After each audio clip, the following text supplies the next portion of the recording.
अभी तो नाम भी नहीं रटेंगे हम लोगों को। उसमें ये आ गया कि इंटीग्रिटी एंड सोवरेंटी और इंडिया के अगेंस्ट यदि कोई भी एजिटेशन होगा तो उसमें एफआईआर दर्ज होगी और उसमें आजीवन कारावास तक की सज़ा होगी।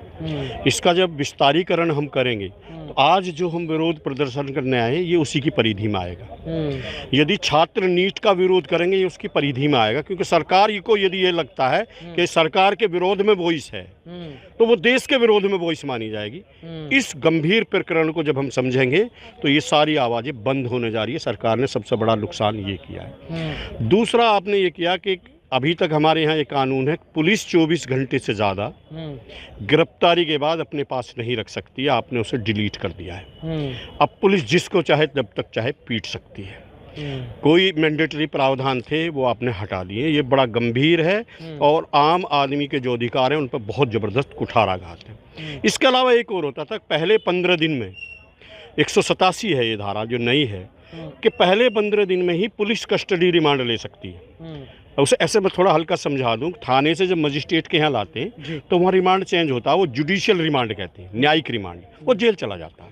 इस बीच में पुलिस को लगता है हमें कुछ जानकारी करनी है तो उन्हें रिमांड पे ले सकती है। अब ये रिमांड वाला पूरा प्रावधान हटा दिया है सरकार ने।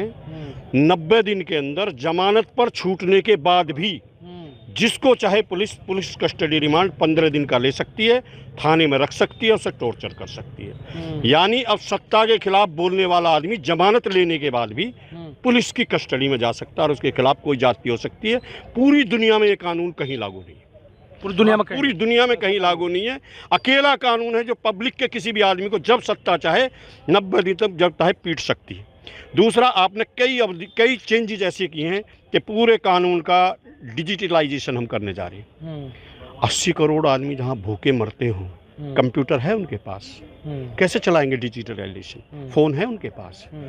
भूखा नंगा देश जहां रोटी का संघर्ष हो, उस अमेरिका बनाना चाह रहे हो तुम?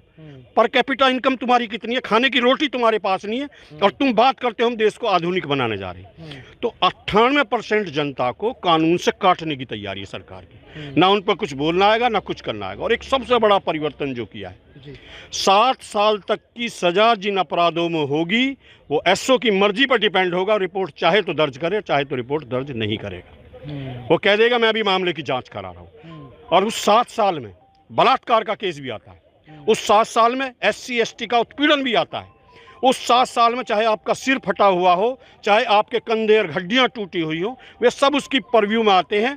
धनवान व्यक्ति थाने में जाएगा और गरीब आदमी की रिपोर्ट ही दर्ज नहीं होगी। ये बहुत बड़ा परिवर्तन किया।